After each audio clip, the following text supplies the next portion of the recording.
É o Evangelho segundo Jesus,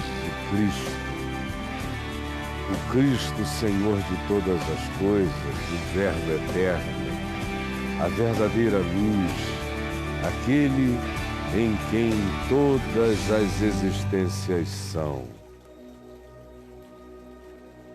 Lucas, eu vou ler em Lucas, no capítulo 9, que diz assim: E aconteceu que, ao se completarem os dias em que devia Jesus ser assunto aos céus, voltar para o Pai, manifestou ele no semblante a intrépida resolução de ir para Jerusalém, aonde ele haveria de ser crucificado.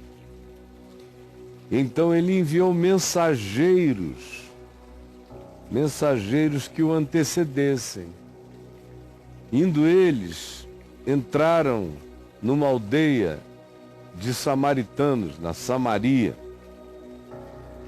E os judeus e os samaritanos se repeliam profundamente. Até hoje, o abismo que há entre eles é enorme. Então, indo esses mensageiros de Jesus até uma aldeia de samaritanos, entraram nela a fim de preparar a pousada, de conseguirem abrigo, uma estalagem, uma casa, um lugar para Jesus pousar, descansar na sequência da viagem para Jerusalém. De modo que, chegando ali, eles, os que seriam os hospedeiros, não receberam a Jesus, porque tinha uma razão. O aspecto de Jesus, a cara, a face, a atitude de Jesus era a de quem não queria ficar. Não queria.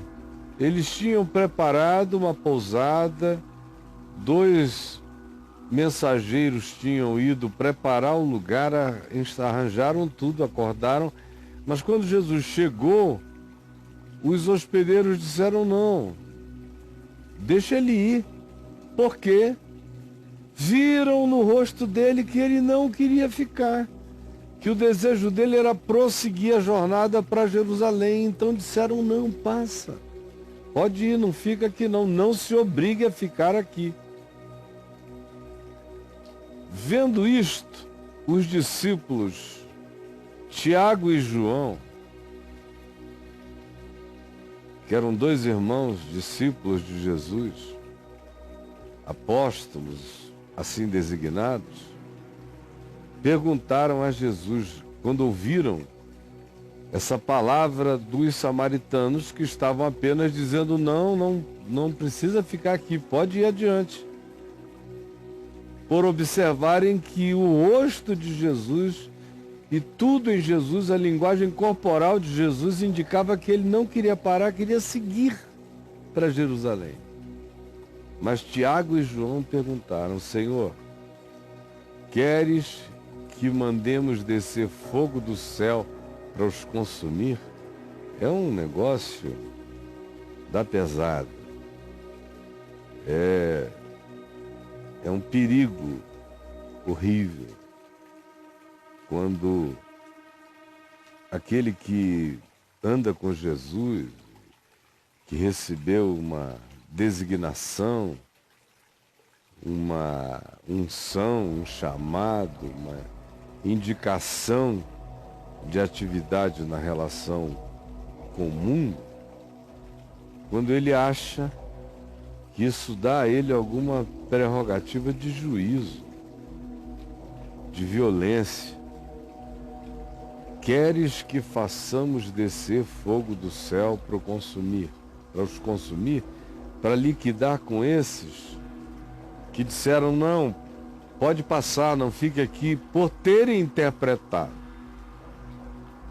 interpretado Jesus infinitamente melhor do que os seus discípulos, e viram que ele não estava afim, que ele queria ir embora para Jerusalém. e só disseram não, não fique, não precisa, pode ir. E eles estavam tão imbuídos de funcionalidade operosa, ministerial, e de trabalhos para Jesus, estavam tão possessos dos trabalhos para Jesus, que deixaram de perceber Jesus e só enxergavam os trabalhos realizados e a si mesmos como aqueles que eram glorificados, ou imaginavam que mesmo sem que os outros dissessem coisa alguma, todo mundo estava pensando, poxa, que tarefa extraordinária eles cumpriram. Aí, de repente, todo esse culto a si mesmo, a autorrealização e a toda essa autovalidação se esboroa quando os samaritanos dizem não, não fica não. Se não for espontâneo, se não for sua necessidade ficar, por favor, passe. Vá para Jerusalém. Porque interpretaram bem o que Jesus estava sentindo. Mas os funcionários dos trabalhos para Jesus se sentiram ofendidos, porque depois de um tempo, de fato, para esses, já não interessa nada que tenha a ver com Jesus, só interessa a reputação deles, o trabalho deles, a honra deles, a glória deles, o esforço deles. E eles usam, no entanto, a Jesus como tema da sua autoexaltação, como pretexto da sua supremacia de serviços, e usam a Jesus na manifestação da sua ira, da sua frustração, da sua raiva também. Porque querem, em nome de Jesus, fazer descer fogo do céu para consumir os samaritanos, que já eram mal queridos desde há muito e que habitavam a cultura de malquerência das almas daqueles discípulos que eram judeus, Tiago e João. Queres que façamos descer fogo dos céus para os consumir? É tão fácil transferir para Jesus, transferir para algo que é feito em nome da fé, transferir para piedade, para o zelo espiritual, as nossas maiores perversidades, os nossos mais terríveis preconceitos, os nossos mais blasfemos supremacismos. É tão fácil transferirmos para Deus, como expressão de piedade, o nosso ódio amargurado, fóbico, perverso. É tão fácil. Queres que façamos descer fogo dos céus para os consumir? É tão simples botar nossas loucuras, taras, frustrações, tesões, tudo em nome de Jesus, como se assim fizesse, o uso do nome de Jesus tornasse a nossa maldade em algo intrépido, nossa raiva em ousadia, nosso ódio em zelo, nossa amargura em ortodoxia crítica. Ai, Jesus, porém, voltando-se, os repreendeu. Repreendeu a Tiago e João e repreende a todos quantos andam e vivem no mesmo espírito. Repreende a tantos quantos andam e vivem no mesmo espírito agora. Voltando-se, os repreendeu e disse: vós não sabeis de que espírito sois. Vós não sabeis. Vocês andam comigo, mas não discerniram qual é o meu espírito. Vocês não me interpretaram. Os samaritanos que não convivem comigo, que só me viram de passagem, me interpretaram muito, muito melhor do que vocês. Vocês são os últimos a entenderem o meu espírito. Vós não sabeis de que espírito sois. Porque se vocês dizem que andam comigo, o espírito que deveria haver em vocês deveria ser como o meu espírito. Como o meu espírito. Mas vocês dizem que estão aqui para me servir, que creem em mim, que eu sou o enviado de Deus, mas vocês nem ainda conseguiram discernir as amarguras de vocês, os ódios de vocês, os preconceitos de vocês. Vocês não sabem o espírito que vocês são. Vocês não entenderam até agora como todo esse tempo caminhando comigo, até esse momento não mudou o espírito de vocês. Vocês continuam muito mais filhos da cultura do que filhos do Evangelho, do que filhos de Deus, do que meus discípulos. E até hoje, andando comigo, tendo acesso a mim, vocês não se deixaram transformar.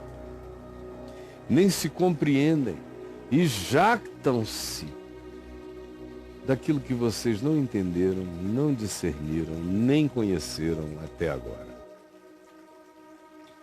Por uma razão simples. Tem que ter a chave hermenêutica da encarnação do Filho do Homem para entender qual é o Espírito de Deus em Cristo, qual o Espírito de Jesus. Pois o Filho do Homem não veio para destruir as almas dos homens. Ah, meu amigo, quem não entendeu isso pode andar 2000 anos com Jesus, não terá o Espírito de Cristo em si, nem tampouco discernirá a si mesmo. Continuará se enganando, caminhando historicamente com Jesus e existencialmente sem conhecê-lo, sem discerni-lo e sem discernir-se. Só dá para entender o Espírito de Cristo a partir do amor de Deus, da encarnação, da paixão salvadora de Deus vindo ao encontro do homem. Pois o Filho do Homem não veio para destruir as almas dos homens. Aonde quer que haja o espírito que pretenda destruir, liquidar, banir, exilar, afastar, aí não está o Espírito de Cristo, pois o Espírito de Cristo é como o Espírito do Filho do Homem, como o Espírito de Jesus, porque Jesus é a chave hermenêutica para a gente interpretar e discernir tudo, pois o Filho do Homem não veio para destruir as almas dos homens, esse é o dogma, mas sim para salvá-las. Então eles seguiram para outra aldeia, Jesus andando cada vez mais na direção de Jerusalém. Bom, isso aqui, Tiago, João, Samaria, Jesus, vós não sabeis de que espírito sois. Aí aconteceu tudo o que o Evangelho diz que aconteceu. Jesus foi para Jerusalém, foi tudo que vocês sabem que foi vitimado, pelo que foi vitimado, até a morte e morte de cruz. E ressuscitou ao terceiro dia. E apareceu aos seus discípulos durante 40 dias e 40 noites, dando a eles mandamentos pelo Espírito Santo. inculcando na mente deles a memória, a lembrança, o significado do Evangelho. Então, foi assunto aos céus e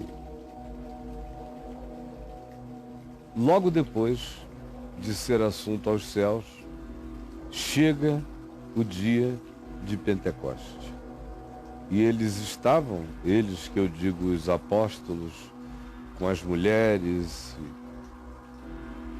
familiares de Jesus e um grupo de 120 pessoas, estavam reunidos num cenáculo em Jerusalém, com portas fechadas, com tudo fechado, quando de repente eles ouviram do céu um som, como de um vento impetuoso, e pousou sobre a cabeça deles umas como que línguas de fogo. E eles passaram a falar em outras línguas, segundo o Espírito que agora neles estava, o Espírito de Cristo, lhes concedia que falassem. E então, tomados de uma alegria embriagante, eles saíram pelas ruas, bêbados de louvor e tomados e ungidos pela sublimidade do Espírito de Cristo, falavam línguas que não conheciam, sendo eles homens simples da Galiléia. Então, uma multidão composta de 17 etnias, de pessoas que tinham ido até Jerusalém para adorar na festa da Páscoa e no Pentecoste, naquelas festividades judaicas, tanto judeus quanto gentios convertidos ao judaísmo que estavam ali em Jerusalém, ao ouvirem aqueles 120 seres humanos falando em línguas diversas, e eles percebendo que se tratavam de homens humildes e incultos da Galiléia que não tinham conhecimento daquelas línguas, encheram-se de perplexidade. E inicia-se um diálogo entre eles e sobretudo, Pedro. E Pedro anuncia a palavra para a multidão que afluiu. E naquele dia cerca de 3.000 pessoas disseram que criam em Jesus agora e queriam ser batizadas. Inicia-se um processo e alguns anos passam. Jesus tinha dito a eles várias vezes que depois que ele fosse assunto aos céus, eles ficassem na cidade, porque eles receberiam o Espírito Santo, poder, dons, graça, uma graça de comunicação da palavra e de sabedoria e de entendimento a qual ninguém poderia resistir. Eles experimentaram tudo que Jesus disse que iria acontecer, pois aconteceu. No entanto, eles não saíram de lá. E Jesus tinha dito: então sereis minhas testemunhas, tanto em Jerusalém, como em toda a Judéia, Samaria e até os confins da terra.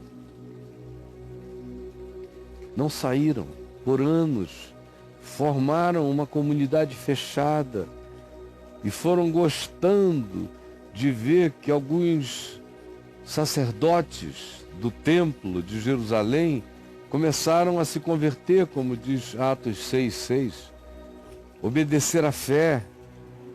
Eles foram gostando, como a gente vê mais tarde Tiago dizer a Paulo, que nesse tempo aqui ainda não existia para a história da fé, mas a gente vê Tiago dizer a Paulo: olha, Paulo, vê quantos judeus e sacerdotes e gente zelosa da lei de Moisés agora anda conosco, nos segue. Aquilo gerou um sentimento de conforto e de conquista e também de alienação, porque para eles parecia que a única coisa que importava era Jerusalém, e já que os antigos adversários Muitos deles estavam se convertendo e agora, tratando com todo respeito, reverência e exaltação os próprios apóstolos, o coração deles tinha perdido o olhar, a visão, a perspectiva. Não existia mais nada. Não existia nem a Judéia, nem a Samaria e nem tampouco os confins da terra. Não existiam realidades que importassem mais do que as adesões que eles estavam ganhando em Jerusalém. Até que, algum tempo depois,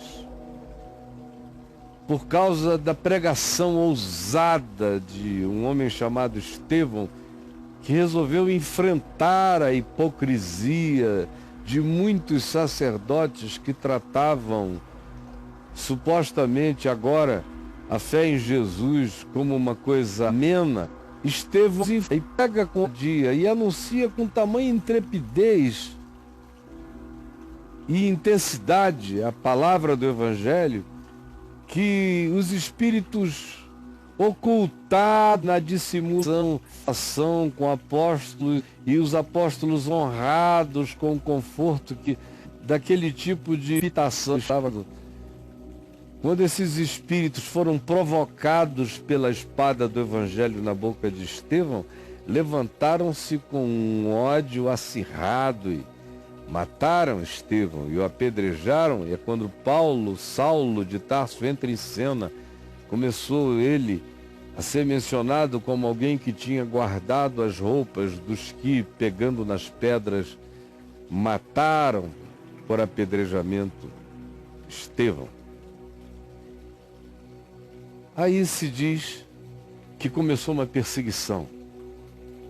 Naquele dia, quando Estevão foi morto, começou uma perseguição. E eles levantaram-se contra a igreja em Jerusalém. Porque até então eles estavam numa zona de conforto total.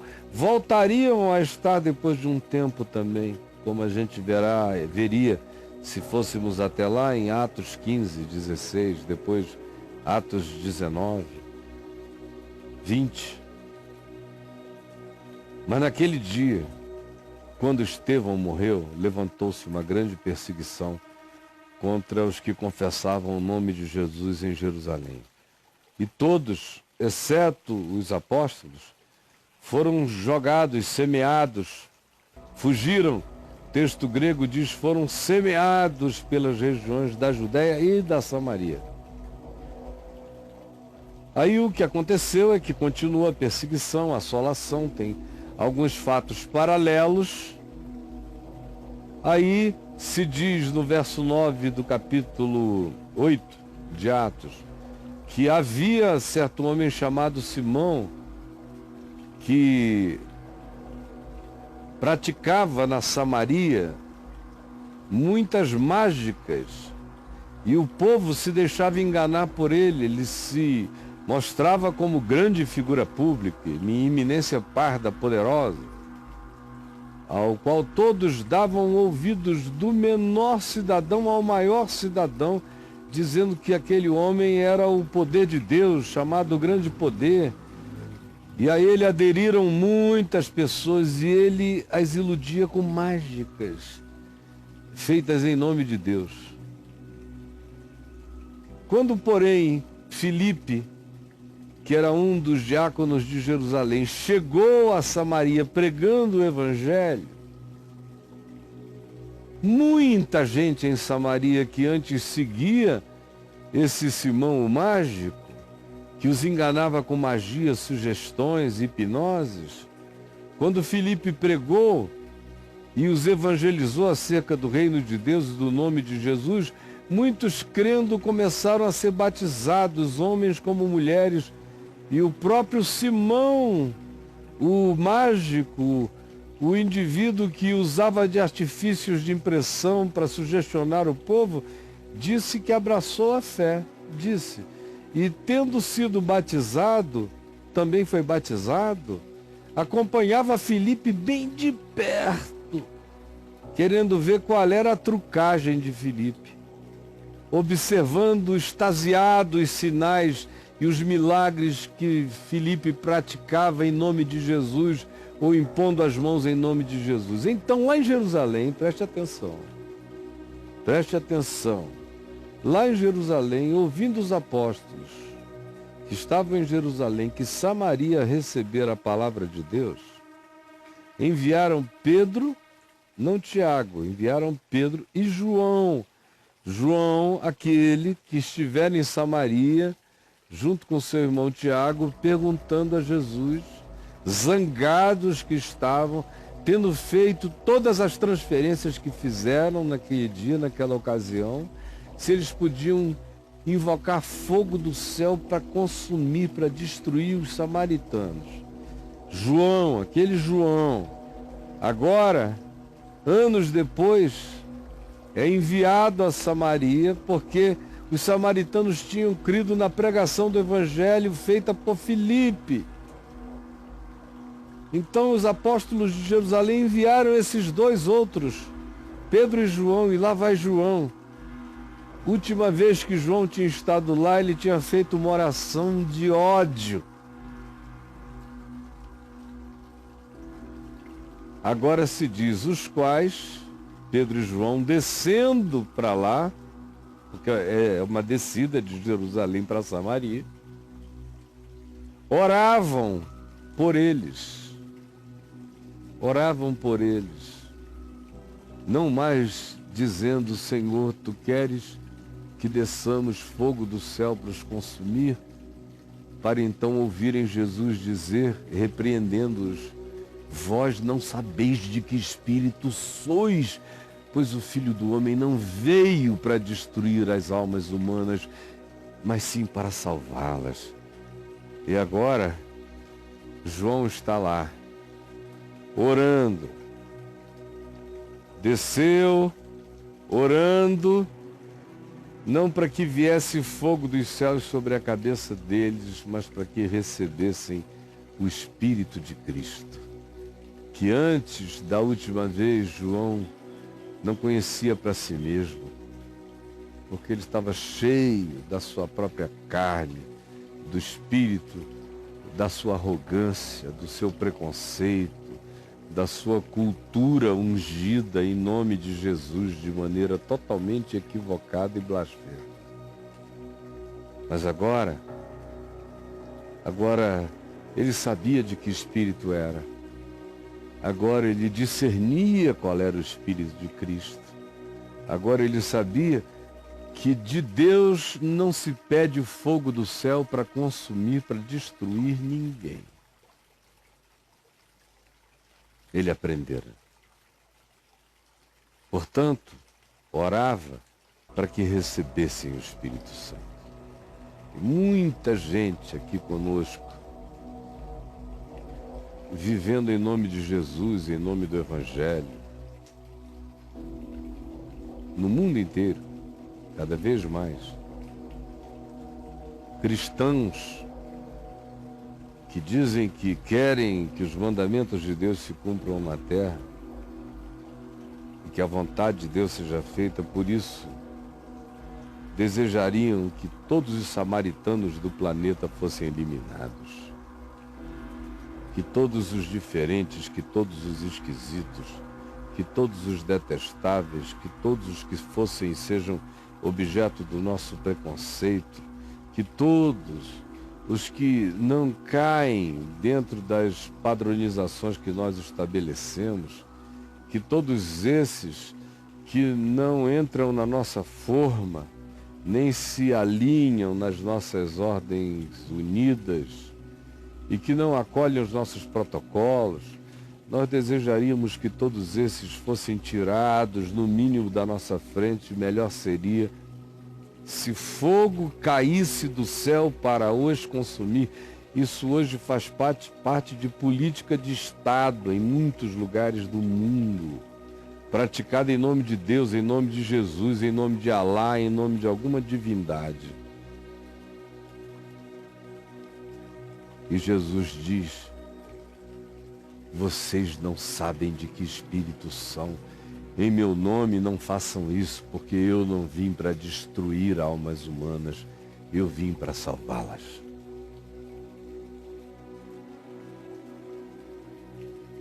oravam agora não mais por juízo, mas por misericórdia.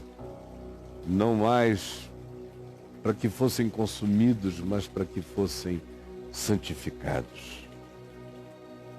Porquanto não havia ainda descido sobre nenhum deles o Espírito Santo, mas somente haviam sido batizados em nome do Senhor Jesus, porque tinham sido ainda apenas convencidos, impressionáveis que eram, porque tinham vivido sob impressões, sob emoções, sobre credulidade emotiva. Prova disso é que quase cultuavam a Simão o mágico antes de Filipe chegar pregando o evangelho, curando os doentes, expelindo os demônios, de tal modo que o que havia neles era aquela fé incipiente. Juntos and shallow now, tudo ali, ó, estavam juntos numa superficialidade de compreensão total, não tinham entendido, tinham sido batizados quase como magia, mas não tinham sido ainda tomados pelo entendimento, pela compreensão, pelo significado, ou estavam no processo dessa percepção. Então Pedro e João chegam e oram para que recebam o Espírito Santo. E já não pedem que fogo desça dos céus para consumir os samaritanos. No entanto, lhes impunham as mãos. E os samaritanos recebiam o Espírito Santo. A conversão ao Evangelho acontece não por tempo de conhecimento informativo, histórico, de Jesus, segundo a carne, como Paulo diz. Se um dia conhecemos a Jesus segundo a carne, a informação, a história, ouvimos, no entanto, não absorvemos, não tivemos o nosso espírito alterado, transformado, virado, convertido, arrependido, com a mente, portanto, mudada, os valores invertidos e a mente de Cristo, com todos os significados do Evangelho em nós instalado, e a gente então pare de ser de Deus com raiva e passe a ser de Deus por amor, pare de ser de Deus por medo e passe a ser de Deus por alegria, e a gente pare de pensar que há um lugar para nós em Deus exercermos juízos contra o próximo e passarmos agora a entender que toda a graça de Deus em nós precisa se transformar em misericórdia neste mundo, em graça, em dádiva de vida. Enquanto isso não acontece, você pode ser João e Tiago, andando com Jesus já há 3 anos, todos os dias com Jesus, não é comigo, é com Jesus, e continuarem juntos, mas shallow now, sem perceber nem quem eles eram, sem discernir seus próprios espíritos, sem compreenderem suas naturezas, andando com Jesus sem discernirem qual era o Espírito de Cristo, como era a mente de Cristo, como era ser de Jesus. Não tinha entendido. Assim como a grande maioria não compreendeu nada ainda. Nada. O cristianismo, como vocês preferem chamar, eu não, eu designo o cristianismo como fenômeno histórico, político, geográfico, físico, pesquisável, mas não tem nada a ver necessariamente nem com Jesus, nem com o Evangelho. Mas, voltando à construção do que eu dizia, o cristianismo, na sua grande expressão numérica, é constituído de gente que sai para as cruzadas, de gente que odeia, de gente que preconceitualiza, de gente que carrega um espírito predisposto à rejeição pela aparência. E que tem a capacidade de associar Deus à prática do ódio, Deus à vingança.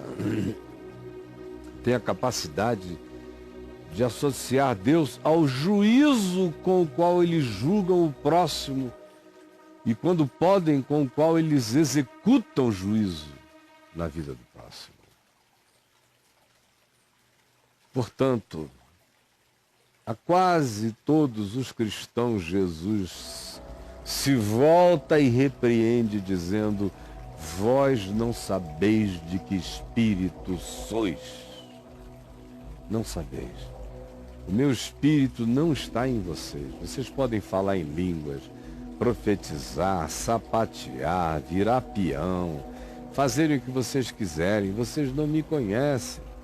Como ele já tinha avisado, nem todo que me diz Senhor, Senhor entrará no reino dos céus, mas aquele que faz a vontade do meu Pai que está nos céus, esse entra no reino.